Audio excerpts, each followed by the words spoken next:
Hello students, I am Dr. A.P. Sinha, University Professor of History. Today, again a very popular topic. Was Akbar a national monarch? Let us discuss it in a comparative mode and I'll appreciate your feedback. Akbar personified in his person all the attributes of a national monarch and qualifies to be compared with Queen Elizabeth of England, whose period of reign is almost similar to Akbar's 1556-1605, 1558-1603, and both era is often depicted as the golden age in the English and the Mughal history respectively. Let's just see the difference. England is here, India is here.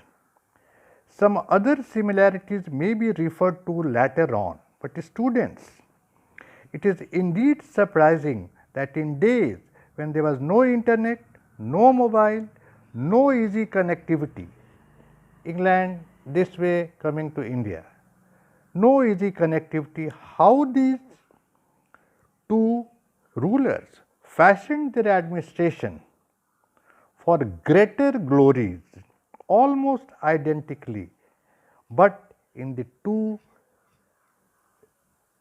different geographical part of the globe. England is here, smaller India is here, whereas Elizabeth's subjects numbered 3 million, Akbar ruled over 100 million people and brought almost entire India under the rule of one monarch. His job was indeed more difficult. Anyway, Akbar's reign witnessed a final transformation of the Mughals from military invaders into a permanent Indian dynasty.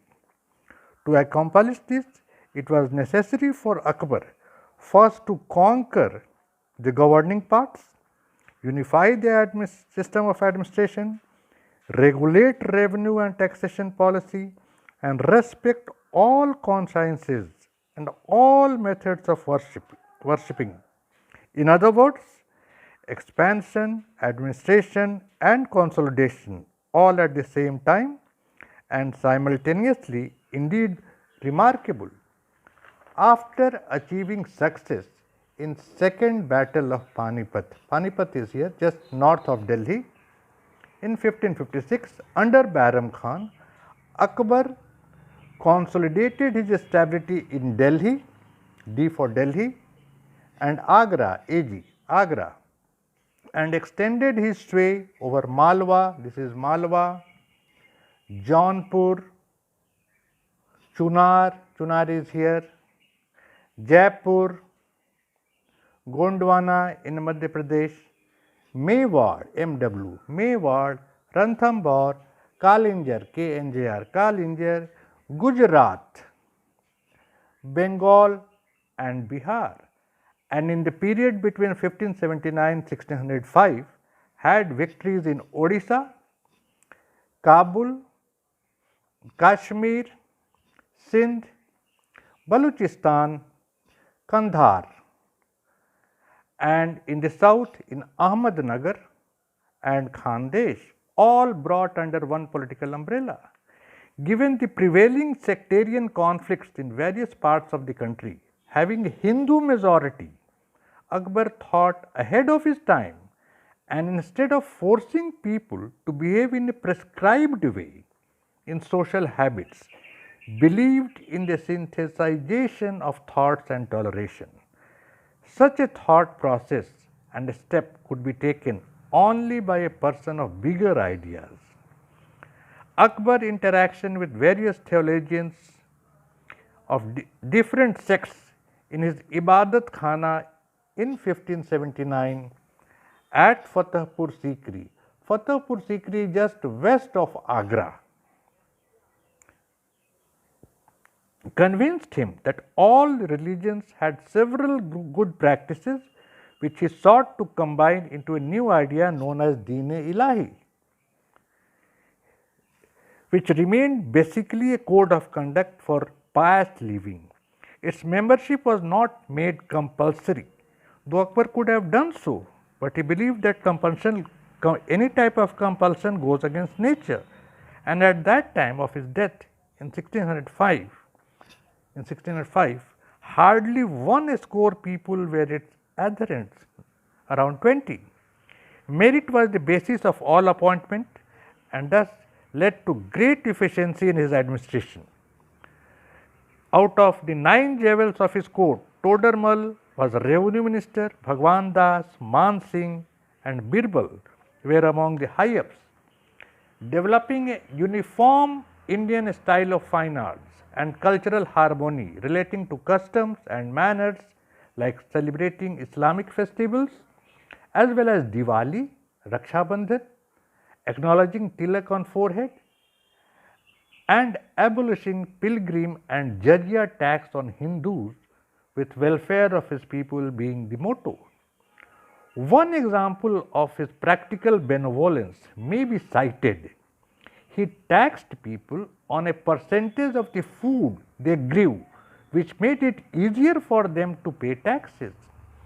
As Elizabeth had a turbulent beginning and only for political convenience had established the Church of England or the Anglican Church to maintain her supremacy over her subjects without any interference from Pope. From Italy, the Mahjar or the Declaration of 1579 had given some supreme rights like that of Khalifa to Akbar without referring the matters religious to the Ottoman Khalifa at Turkey, as had been the practice till date, thus ensuring complete loyalty of people towards him in India. Whether it was art, architecture, paintings, literature or other matters, a clear fusion of both Persian and Indian art are visible in Akbar's buildings built at Fatehpur Sikri, Agra or Delhi, and a special translation department with the objective of translating the sacred book of Hindus from Sanskrit into Persian helped in removing the emotional barriers of Hindus and Muslims.